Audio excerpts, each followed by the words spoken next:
Jeshi linaendelea na kazi zake zingine zikiwemo za kupiga vita usafirishaji, uuzaji na matumizi ya dawa za kulevya, ambayo kwa sehemu kubwa ni kinyume na sheria za nchi yetu. Kufuatilia jukumu hilo, tarehe 3 mwezi Mei mwaka huu wa 2025, maeneo ya Kibada Kigamboni katika mkoa wa kipolisi wa Temeke walikamatwa watu 5 na jeshi la polisi wakihusishwa na usafirishaji wa dawa za kulevya aina ya bangi gunia zipatazo 60.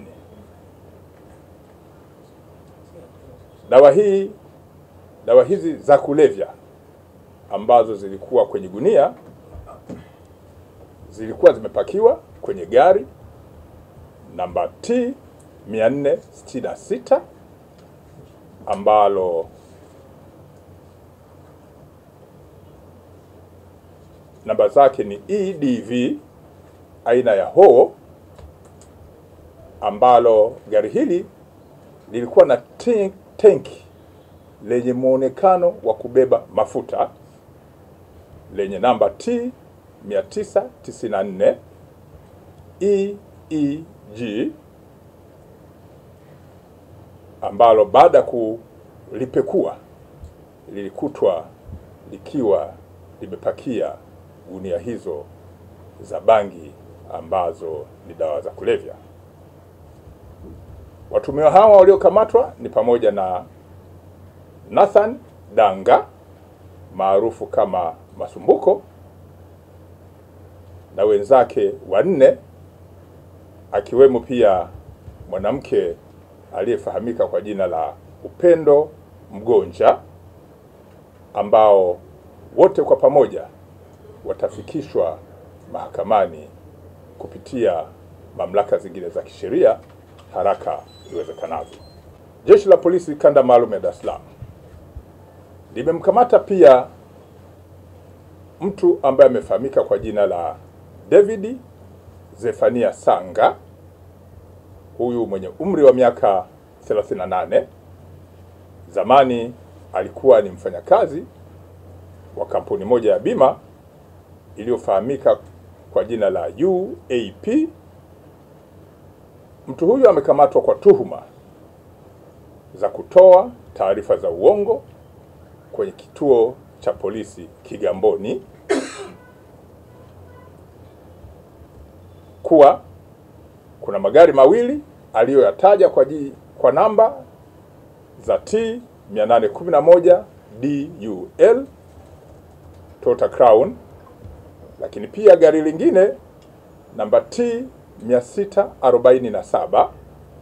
DRE aina ya Mitsubishi Outlander, kuwa magari hayo ambayo yalikuwa nyumbani kwake, wezi waliingia na wakaiba kwa kung'oa vifaa mbalimbali vya kwenye magari hayo. Jeshi la polisi lilifanya ufuatiliaji na kugundua kuwa vifaa alivyovitaja vikiwemo bampa za mbele na nyuma, window covers,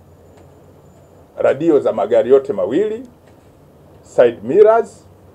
tire zote za mbele na nyuma, pamoja na power windows za magari yote hayo mawili, pia betri